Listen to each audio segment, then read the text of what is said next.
Dans cette capsule, nous apprendrons à créer des graphiques. Premièrement, il importe d'identifier clairement la plage de cellules pertinente. Si je veux par exemple mettre en évidence les divisions ainsi que les totaux dans un graphique, je vais devoir commencer par sélectionner ces cellules. Lorsque je sélectionne des cellules qui ne sont pas consécutives, je dois utiliser la touche CTRL et la maintenir enfoncée tout au long de ma sélection.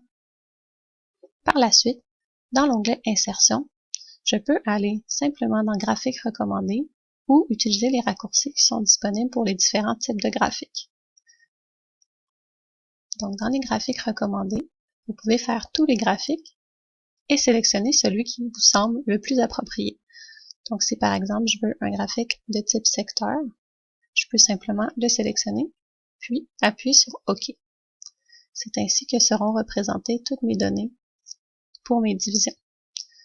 Je peux aussi déplacer mon graphique simplement en cliquant et en le sélectionnant et en le déplaçant. Je peux aussi modifier le titre de mon graphique, donc simplement en effaçant et en inscrivant un titre pertinent. Donc je pourrais dire ici les ventes par division. Je peux aussi y ajouter en faisant le plus ici, donc je sélectionne mon graphique, je fais le plus, je peux y insérer des étiquettes de données. Donc si je veux que mes montants s'affichent sur les différentes sections, je peux aussi retirer la légende si je la veux pas. Ensuite, il m'est possible aussi de modifier le type de graphique à partir de l'onglet Création de graphique. Pour avoir l'onglet Création de graphique, je dois vraiment avoir sélectionné mon graphique. Si je me rends compte que mon type de graphique ne convient pas, je peux ici le modifier. Donc, exemple, le modifier pour un graphique de type histogramme.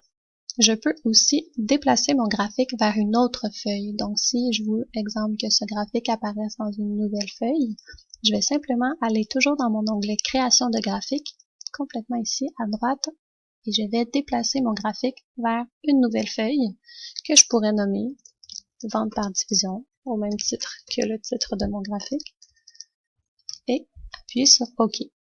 La nouvelle feuille va se créer avec mon graphique, mais j'aurai toujours mes informations que j'avais préalablement dans ma feuille 1. Ici, je fais un petit survol ici de tous les éléments. Donc, l'exemple que je vais faire, tout affiché.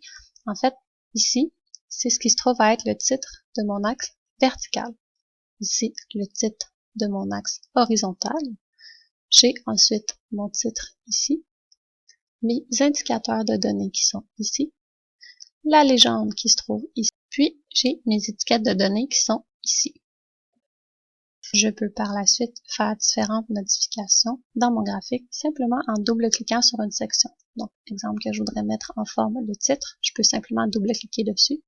Si je veux mettre en forme ici les indicateurs de données, je double-clique dessus. Même chose pour le quadrillage ici.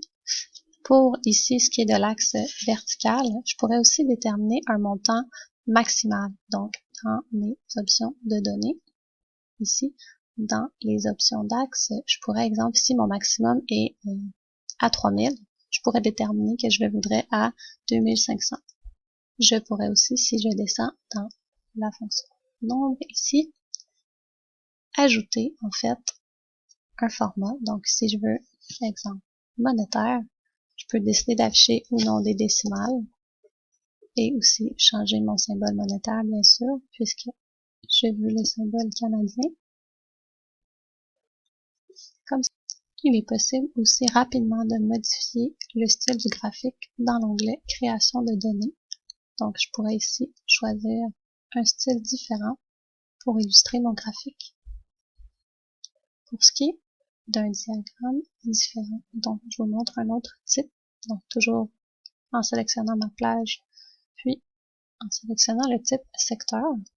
Ce qui est intéressant, c'est que je peux faire ressortir une partie. Donc, si je veux mettre une emphase sur mes ventes de l'Ouest, je peux donc simplement cliquer dessus, puis les déplacer. Donc, il existe plusieurs autres manipulations que vous pouvez faire, simplement en regardant dans les différents onglets.